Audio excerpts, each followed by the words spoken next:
কাজ হয়ে গেছে। আর তো একটু পরেই সিঁদুর যান। দেখেছো, যেদিকে না তাকাবো একটা না একটা কিছু করেই বসবে। ওরে ওই বিমান, পথযাত্রীরা খেতে বসেছে, এতটা পথ আবার যাবে। দেখেছো, যেদিকে না তাকাবো একটা না একটা কিছুই করে বসবে, তবুও শান্তি। আমি আমার মা মরা মেয়েটার বিয়ে দিতে পারছি। ওরে মদন, ওই ইলেকট্রিকের ছেলেটাকে বললা বাবা, বাইরের আলোটা যে নেভে গেছে। কি হলো কি কাকা? বলি চেঁচিয়ে যে বাড়ি মাথায় করেছো। মেয়ের বিয়েতে সব থেকে বেশি আনন্দ দেখছি তোমারই হচ্ছে। হবে না? তুই বল। ওর মা সাবিত্রী মাত্র 7 বছর বয়সে ওই দুর্গাকে আমার হাতে চাপিয়ে দিয়ে নিজের সার্থক ফলের মতন চলে গেল। কত করে বললাম, তুমি এভাবে একা যেও না, আমার কথা শুনলো না। বললো বললো মরণ ব্যাধি যখন আমাকে নিতে এসেছে, তখন তখন আমাকে যেতেই হবে। তুমি তুমি দুর্গাকে দেখো। ব্যাস, সেদিন থেকেই শুরু হয়ে গেল এই বাপ পেটের জীবন। সেই ছোট্টবেলা থেকে কোলে পিঠে করে মানুষ করলাম, আজ আজ হতভাগী এই বুড়ো বাপটাকে ফেলে যাবে। কাকা, আমার আনন্দ হবে না। কাকা, কাকা, আমি তোমাকে কতবার না বলেছি আজকের এই শুভ দিনে, এই আনন্দের দিনে তুমি আর চোখে জল ফেলবে না। আবার আবার তুমি সেই কাঁদছো। আনন্দ দে রে, আনন্দ দে। সত্যি দিদি আজ এই পলাশপুর ছেড়ে চলে যাবে ভেবে মন খারাপ করছে, আবার আনন্দ লাগছে। ও, ওর মধ্যে মেয়েতে গায়ে একটাও নেই। রূপে লক্ষ্মী, গুণে সরস্বতী। কাকা, লাল বেনারসি চন্দনের ফুলটায় আমার দিদিকে খুব সুন্দর লাগছে কাকা। দাদু লাগবে, তুই দেখিস ওর রূপের ছোটায় ও বাড়ি আলোকিত হয়ে উঠবে। তুই দেখিস, খুব সুখী হবে রে, খুব সুখী হবে। কিন্তু কাকা, ভালো পাত্র, খরচ কিন্তু কম করো রে। কিন্তু কাকা, তুমি এতগুলো টাকা জোগাড় করলো কোথা থেকে? আমি আমি বেঁচে দিয়েছি। বলো কাকা, বলো কি বেঁচে দিয়েছি কাকা, বলো বলো কাকা। চুপ করে থেকো না কাকা, আমি তো তোমার ছেলের মতো কাকা। বলো বলো কাকা, তুমি কি বেঁচে দিয়েছো? ঘটক মশাই যখন পাত্র সন্ধান দিয়ে এলো, তখন আমি আর অপেক্ষা করতে পারলাম না। তাই তো এই লেবুতলার শেষ সম্বল 2 বিঘা জমিটা আমি বেঁচে দিয়েছি।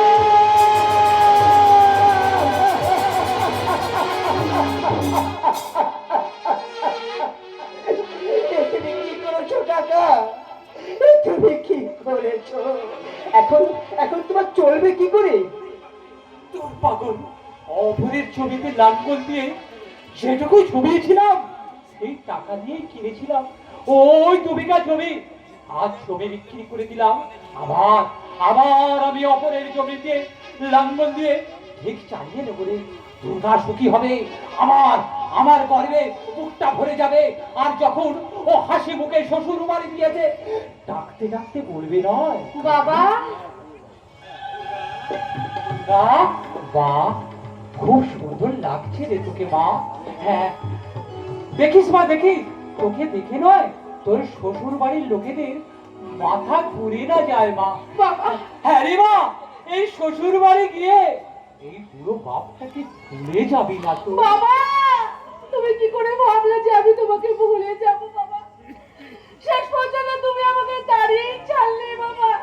জানিস তো ভাই, আমি রান্না না করলে এই বুড়ো মানুষটার খাওয়া জোটে না। মাঠ থেকে হাড় ভাঙা পরিশ্রম করে সে বাড়িতে ফিরলে জলের গ্লাসটা যে আমাকে মুখের সামনে ধরতে হয়। দিদি, আমি বারবার বললাম, বাবা আমি বিয়ে করবো না, আমাকে তুমি বিয়ে দিও না। শুনলে না, আমার কোনো কথাই শুনলে না। আসলে আসলে আমি বড্ড বোঝা হয়ে গেছিলাম তো, তাই তো আমাকে তাকেই ছাড়লাম। ওরে মা, সব মেয়েদের যে একদিন না একদিন বাবার ঘর ছেড়ে যে স্বামীর ঘরে যেতে হয়। কিন্তু বাবা, তুমি যে একা হয়ে গেলে বাবা। শুধু কি একা? জানিস দিদি, তোকে সুখী করার জন্য নয়, কাকা কাকা সেই শেষ সম্বল জমি বিঘা বেচে দিয়েছে। বাবা, বাবা জমি বেচে দিয়েছে? হ্যাঁ, আমার কথা চিন্তা করিস না মা, তোর সুখেই যে আমার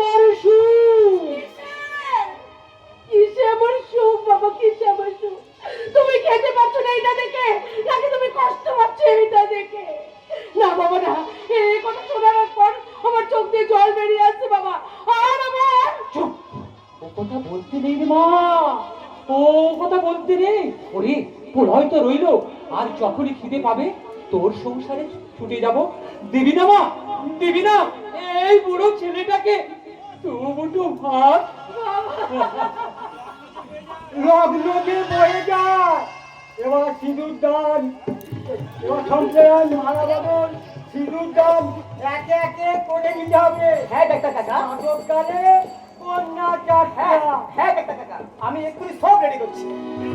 ব্যাস, আর কিছুক্ষণের মধ্যে রীতি নীতি আচার মেনে অগ্নি সাক্ষী করে আমার জন্মদাতা বাবাকে পর করে দিয়ে এই বাড়ি ছেড়ে আমাকে চলে যেতে হবে।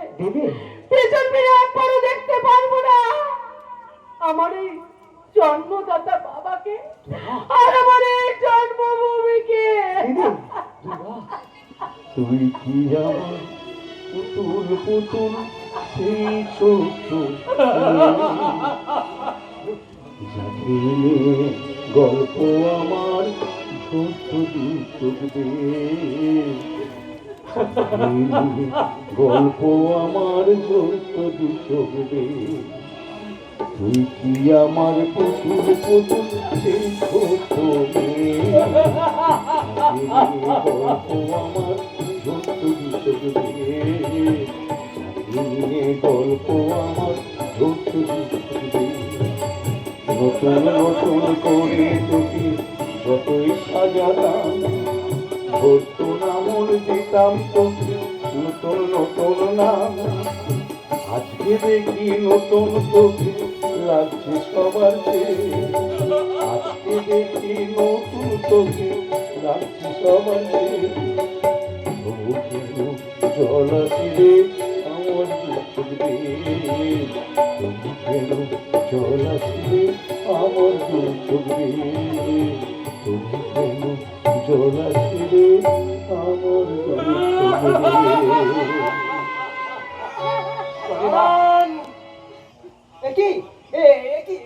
আপনি ফোন করে লালবাজার থেকে এখানে আসছি। আপনি মেয়ে বাবা তাই না?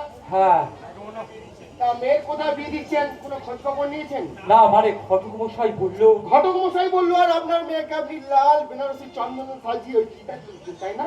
এসব কি বলছেন আপনি? আমি তো কিছুই বুঝতে পারছি না। বোঝার কথাও নয়। তার আগে বলছি এই বাড়িটিকে পুলিশ ঘিরে রেখে দিয়েছে। কেন? এমনকি ওই বর বাবাজিকেও অ্যারেস্ট করা হয়েছে। এটা কি করেছো? এই বর বাবাজি এর আগে পাঁচখানা মেয়েকে বিয়ে করেছে, ওটা ফোন নিয়েছে। তারপরে প্রত্যেকটি মেয়ের সঙ্গে 2 মাস করে ঘর করে ওই মুম্বাইয়ের প্রতিলয়ে বিক্রয় করে দিয়েছে। আবার যদি এরকম সর্বনাশ হতে পারে।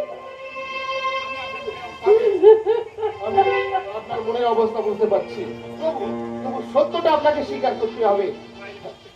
বাইরে প্রত্যেকটা মেয়ের বাড়ির লোক দাঁড়িয়ে আছে, এরপর টার্গেট ছিল আপনার মেয়েকে। থ্যাঙ্কস গড আপনি বেঁচে গেছেন। আর শুনুন রাজেন বাবু, শুধু মেয়ের বিয়ে দিলেই হলো না, দেখে নিতে হবে পাত্রপক্ষ সঠিক কিনা। তাহলে দেখবেন এই বর্তমান বাংলায় বধূ নির্যাতনের হার অনেক কমে গেছে। যাই হোক, এই যাত্রা আপনি বেঁচে গেলেন। আপনার মেয়েকে একটা ভালো পাত্র দেখে বিয়ে দেবেন। চলুন।